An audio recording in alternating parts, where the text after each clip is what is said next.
This is a case of better living through mathematics.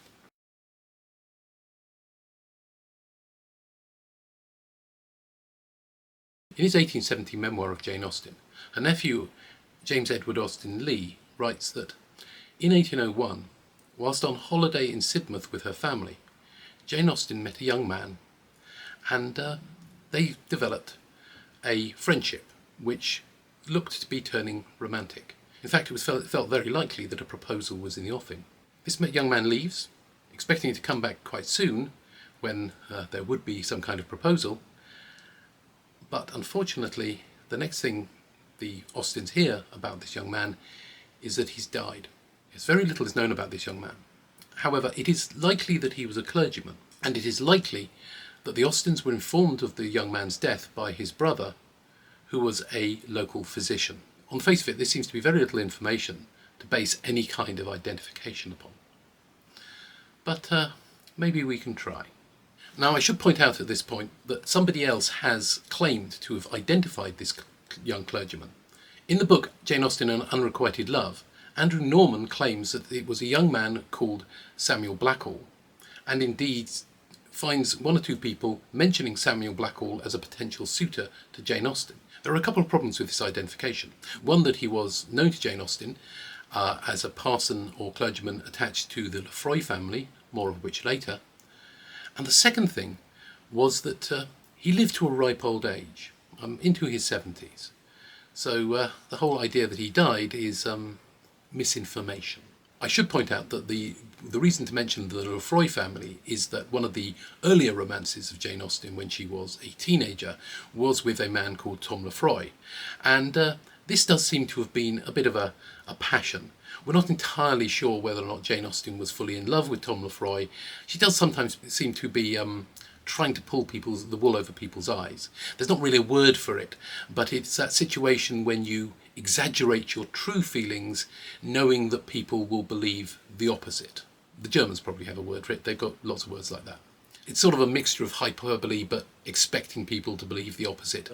So I'm going to reject Samuel Blackall and reject Andrew Norman's evidence.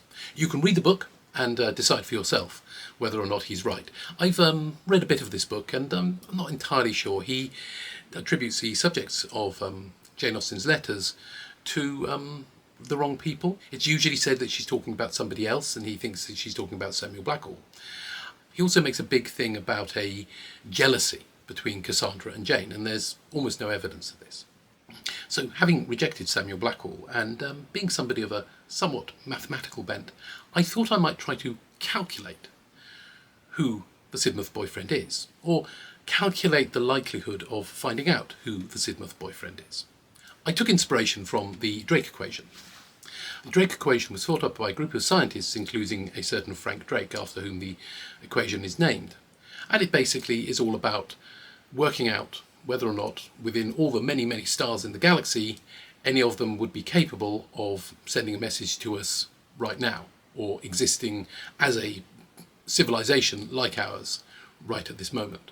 I think they come up with maybe 100, but it very much depends on the numbers you put into the equation. So what I did was sit down and I created for myself the Sidmouth Boyfriend equation. Here it is. Isn't it fun?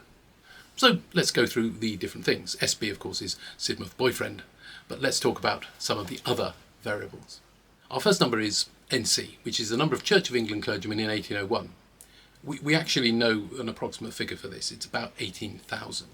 Next is the number of clergymen who died in 1801. This will be a proportion of the total number of clergymen. It's usually put at between 1 and 2%, but I will go through the numbers properly later. The next figure is CL, and CL is the clergyman with a living. There are two kinds of Church of England clergymen at the time, those with a living and those without. Those without a living would usually be curates employed by another clergyman to stand in and deputise for them every so often.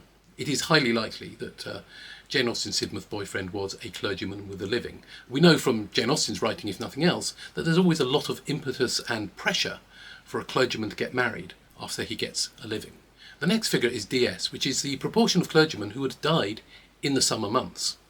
Jane Austen went to Sidmouth in late May 1801 and probably stayed there for a month or so, but also travelled around southwest England, but sort of was based in and around Sidmouth for a while. So we can sort of say that there's maybe a 3 or 4 month period during which the Sidmouth boyfriend could have died. That would be a proportion of the total number of people who died, so we have to take that into account. And that's what this equation is all about, is taking all the different factors into account and seeing if we can come up with a number at the end of it. The next figure is AR, age range. Jane Austen was 26 in 1801, and it's quite possible that she wouldn't have married somebody very much younger than her. Also, a clergyman with a living would probably be more than 21. There's also an upper limit to the age range.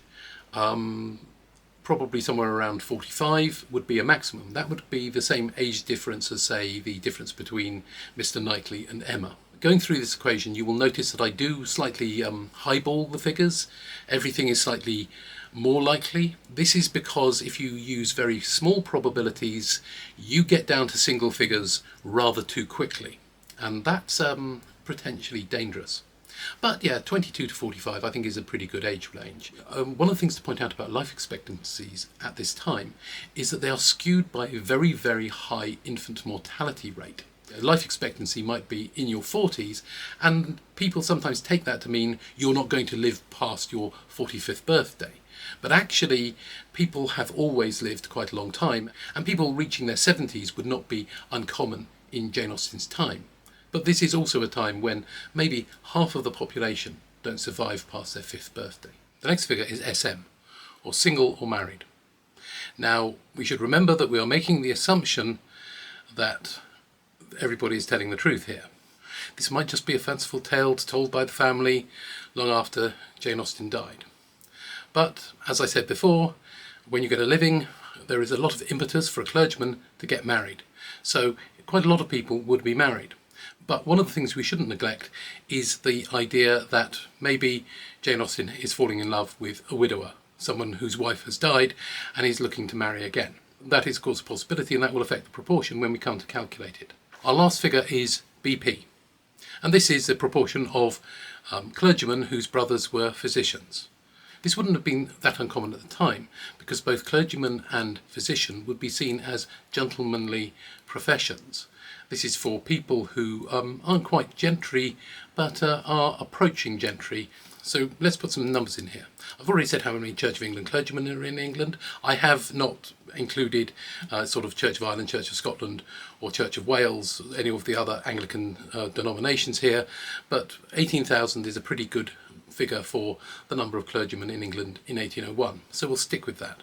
The next thing to say is the average death rate amongst the clergy. Now, the death rate would be sort of 1 or 2% generally, but with the clergy it might be closer to 2% rather than 1%, because the clergy tend to go out and visit the sick, and the sick give them diseases, and they die. So we're going to push more towards the 2% than the 1%. So instead of 180, which would be 1% of 18,000, we're going to go with 300, which is closer to 2% of 18,000.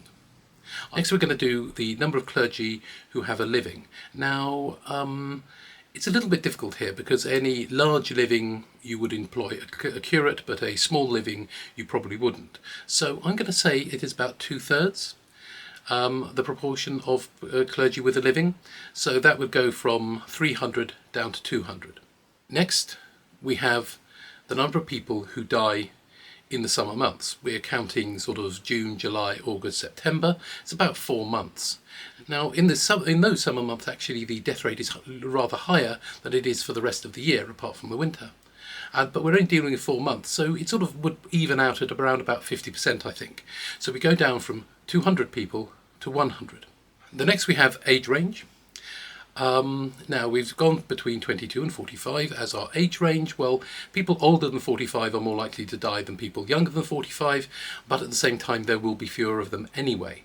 So I think we can still go for 50%. Now I am highballing these figures quite a bit and sticking an awful lot to 50%, but a 50% here will take us down to 50, and we've still got 2 factors to take into account. Next, single or married, you're highly likely to be a clergyman, to be married if you're a clergyman, but at the same time, you may well be a widower. So again, I'm going to do 50%. Why not? Take us down to 25. So, last figure. Brother who is a physician. No idea. So 50-50 again, but maybe a little bit high, but who cares? We'll make it down to, instead of 12 and a half, we'll make it an even dozen. So, 12 people. 12 people out of 18,000 who could have been the Sidmouth Boyfriend. If you can find every single Church of England clergyman who died in 1801, 12 of them could have been the Sidmouth Boyfriend. Now I think that's a rather sexy idea. Yeah, he's out there. He's findable. Of course, proof's going to be difficult. The best way to find him would not be to look for him directly, but to look for members of his family who are talking about his death and his attachment to Miss Jane A. It's not uncommon in these days, when both parties know who's been spoken of, to use just an initial and a dash or underscore to indicate the name. So they would be the Miss A's, and you'd be specifically looking for Miss Jane in the letters. It is intriguing to me. 12 people, they're findable. He's out there. It's wonderful. Of course, the most difficult thing to do is to find all the dead clergymen in 1801. That's a really tricky thing to do. In the late 1820s, a directory of Church of England clergy called Crockford's was created, but there's no such list in 1801. You'd have to go through a lot of parish records. But of course, once you get through a lot of parish records, the equation will tell you who the right person is, and you'll be able to find them. Go on. You'll be able to find them. Do it. Do it. Goodbye.